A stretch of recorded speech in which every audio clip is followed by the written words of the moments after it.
guys, what's up? Nick Ortiz, and I think I'm a little bit, because we're in a different setting, but we moved. So yeah, here in our house, other people's house, we have roommates, so there you go.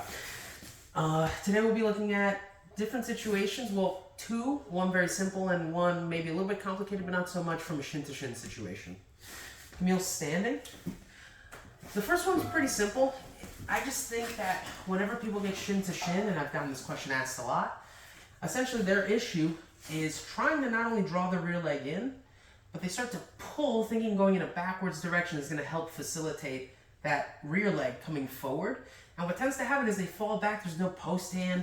All Camille needs to do is just come forward, knee cut, and now we're in this position where we feel like, man, I couldn't get my partner's rear leg, I'm on my back, and they're past my legs.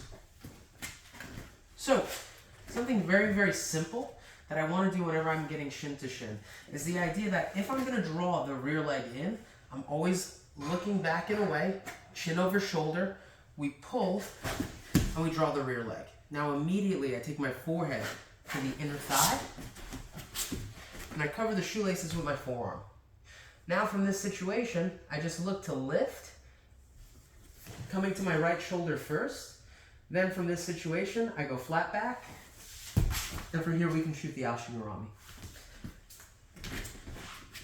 If we can't get the pull, let's say we're just coming in and we need to go very, very quick and we feel like we're not even in a position to draw the rear leg in, I suggest not leaning in a backwards direction. More so, think about taking your forehead towards the toes. So you're pretty much capitulating towards your right shoulder, and we lift. I personally still like covering the shoelaces with my hand. Now from here, as you can see, Camille's inherently off balance because she's on one leg. I look to slide my left leg through as I fall to my back, and from here, we get the Ashigurami, and we're in a good position to start attacking. The second situation is pretty much whenever we have somebody who's very experienced and comfortable dealing with shin to shin.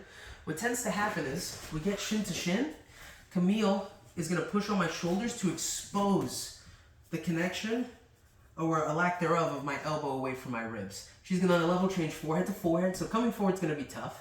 She's pushing me back, so my right hand's going to be on the mat for stability because I don't want to go to my back.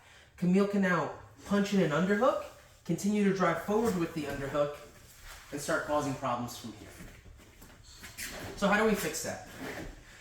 The problem, 100%, is the underhook, but we can't get complacent and just allow our opponent to get an underhook, get their chin over our shoulders, start pushing us in a backwards direction. So from here, I do the right thing, trying to create a connection with my partner. Camille pushes my shoulders back to create space for her forehead. As Camille punches in the underhook, I need to look to take my left hand over the back, and I immediately need to get a wedge in front of her and I. So that's going to be my left elbow, or left forearm, here in front of Camille's trap. So pretty much a collar tie. When Camille tries to come forward, not only does she not have an underhook, but I have something between her and I. And from here, I can start looking to get my foot on the ankle to govern distance. I can come up off of my hip. We can snap hands down to the mat. We can look to get into a situation where we get our legs to the outside. If Camille continues to push into me, I can look to duck the hands and start looking to attack the legs, all because I avoided the problematic situation of somebody getting an underhook. I'll do it from this angle.